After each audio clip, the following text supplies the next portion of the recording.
Assalamualaikum warahmatullahi wabarakatuh. Selamat pagi, siang, sore, atau malam. Di sini kita akan mempresentasikan analisis mendalam tentang ERD, sistem smart kantin, beserta implementasi skema database-nya. Dengan saya di sini, Diki Sugiantoro dari kelas IF 4810 dengan NIM 103012400401 dan rekan saya. Dengan saya Muhammad Emir Rashad Rahman dari kelas IF 4810 dengan NIM 103012400206.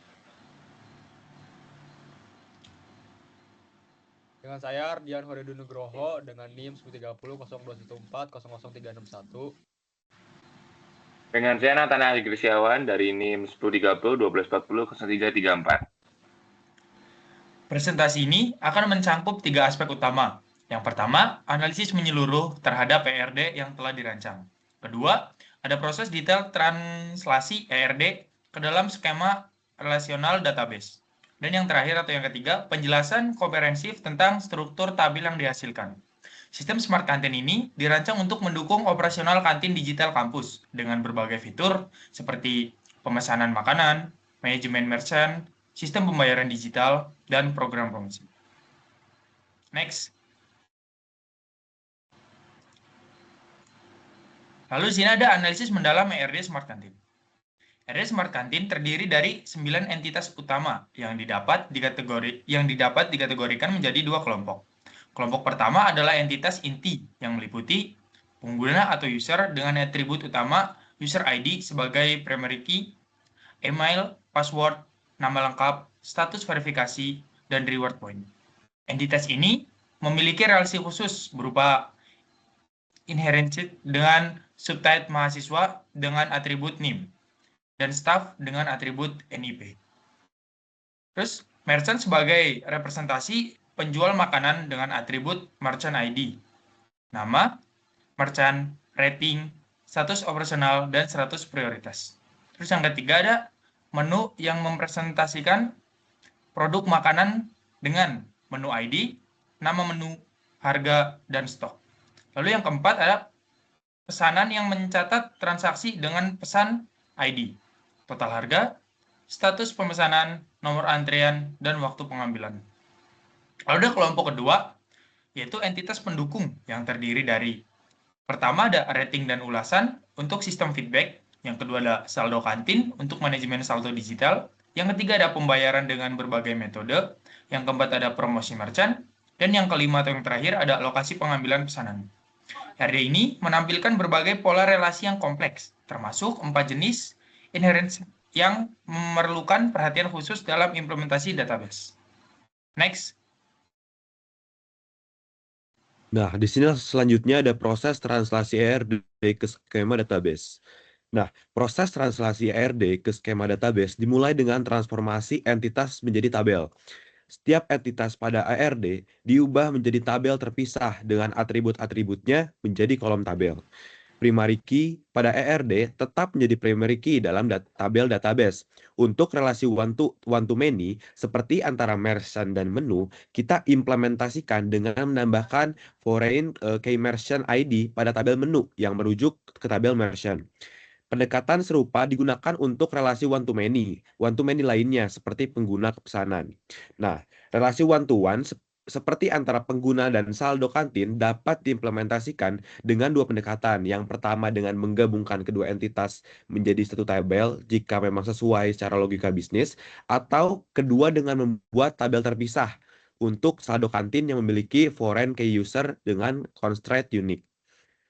Relasi many-to-many seperti antara pesanan dan menu memerlukan pembuatan tabel junction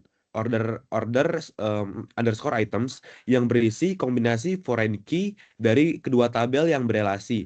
Tabel ini juga dapat menyimpan atribut tambahan seperti jumlah item dan subtotal.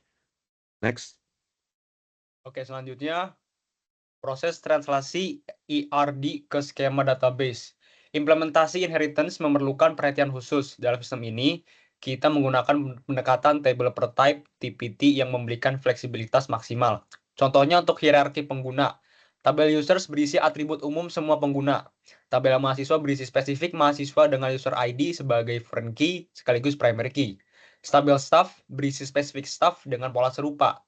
Pendekatan serupa diterapkan untuk pembayaran dengan subtype e-wallet dan kartu debit kampus. E-wallet dengan subtype GoPay, OVO, Dana, dan ShopeePay. Promo dengan subtype berdasarkan volume dan berdasarkan waktu. Setelah struktur dasar terbentuk, kita tambahkan berbagai constraints untuk menjaga integritas data. Primary key constraint untuk setiap tabel, foreign key constraint untuk semua relasi, unique constraint untuk field seperti email, check constraint untuk validasi data, dan not null constraint untuk field wajib. Proses normalisasi kemudian dilakukan untuk memastikan skema memenuhi setidaknya third normal form 3NF dengan menghilangkan redundansi dan memastikan dependensi fungsional yang tepat. Selanjutnya, next. Oke, next, detail skema tabel database. Berikut penjelasan detail skema tabel database utama dari skema ini. Yang pertama, tabel users. Kolom user ID yang menjadi PK atau primary key-nya, lalu ada email yang jadi unique-nya, lalu ada password atau hash, lalu ada nama, status verifikasi, lalu ada reward points. Tabel yang terkait adalah mahasiswa, user ID FK plus PK, lalu ada NIM juga, lalu ada staff yang terdiri atas user ID, FK plus PK, dan NIP. Yang kedua ada tabel merchants. Kolomnya yaitu berisi merchant ID, nama merchant, rating, status, lalu ada status prioritas. Lalu relasinya yaitu bantu menu dengan menu, order, dan ratings. Lalu yang ketiga ada tabel menu. Kolom yaitu berisi menu ID, merchant underscore ID, nama menu, harga, stok, dan deskripsi. Indeks pada merchant ID untuk performa query. Lalu yang keempat ada tabel orders. Kolom yaitu yang terdiri atas order ID, user ID, merchant ID, total harga, status, dan created app. Lalu relasinya yaitu ada many to many dengan menu melalui order item. Lalu yang kelima ada tabel payments. Kolomnya yang terdiri ada payment underscore ID, order ID, user ID, amount, status, payment method. PK di sini adalah payment ID, FK adalah order ID, dan user ID juga adalah FK. Lalu tabel turunannya ada e-wallet, yaitu payment ID plus FK plus PK, ada phone number, lalu ada campus card, lalu ada payment underscore ID, lalu ada card number. Yang keenam, yang terakhir adalah tabel order items. Kolomnya berisi ID, lalu ada order ID, ada menu ID, quantity, unit underscore price. Lalu composite index pada tabel ini adalah order ID dan menu ID. Skema ini juga mencakup berbagai view dan stored prosedur untuk mendukung operasional bisnis, seperti view untuk laporan penjualan harian dan prosedur untuk proses checkout. Oke, selanjutnya di sini ada penutup dan kesimpulan. Sebagai penutup, ERD Smart Kantin yang telah dirancang menunjukkan struktur yang komprehensif untuk mendukung operasional kantin digital kampus. Proses translasi ke skema database telah menghasilkan implementasi. Yang pertama, mempertahankan semua relasi dan business rules dari ERD. Yang kedua, menerapkan prinsip normalisasi untuk menghindari anomali data. Yang ketiga, menyediakan fleksibilitas untuk pengembangan fitur di masa depan. Yang keempat dan terakhir, mempertimbangkan aspek performa melalui indeks yang tepat. Nah, di sini ada beberapa rekomendasi untuk implementasi yang lebih lanjut. Yang pertama, yaitu penambahan mekanisme audit trail untuk perubahan data yang penting. Yang kedua, implementasi database indexing yang optimal. Yang ketiga, pembuatan dokumentasi skema yang lengkap. Dan yang keempat, persiapan migration script untuk deployment. Dengan desain ini, sistem Smart Kantin siap dikembangkan lebih lanjut untuk memenuhi kebutuhan sebagai pemangku kepentingan di lingkungan kampus. Oke, terima kasih atas perhatiannya. Saya terbuka. Oke, terima kasih untuk perhatiannya. Mohon maaf jika ada kesalahan. Wassalamualaikum warahmatullahi wabarakatuh.